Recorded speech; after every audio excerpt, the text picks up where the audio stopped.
ጤና ይስጥልኝ ክቡራትና ክቡራን ተመልካቾቻችን ልክ በሁለት ሰዓት ጠብቁን።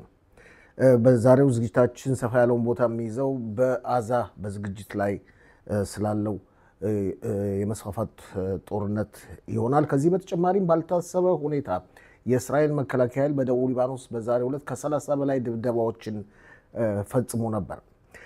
ተመልካቾቻችን በኢራን በዛሬው ዕለት የመሬት መንቀጥቀጥ አደጋ ደርሶ ነበር።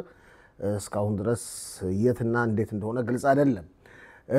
ፕሬዚደንት ዶናልድ ትራምፕ በመጪው ሳምንት ወደ ፋርስ ባህረ ሰላጤ በመምጣት በሳውዲ አረቢያ በኤምሬትና በካታር ጉብኝት ያደርጋሉ ተብሎ ይጠበቃል። በዛሬው ዕለት ደግሞ ከኢራን ጋር የሚደረገው ድርድር አሜሪካን ጨምሮ ታድሷል። እነዚህና ሌሎችን ልክ 2 ሰዓት ላይ ጠብቁን። ከዚህ በተጨማሪም ከውጭ ጉዳይ ሚኒስትር ጊዶን ሳር ጋር ያደረግነው ውይይት አለ ከኢትዮጵያ ከተመለሱ በኋላ። ይህንንም እና ሌሎችን ሼር፣ ሰብስክራይብ እና ላይክ ማድረጋችሁን ምንጊዜም እንዳዘነጉ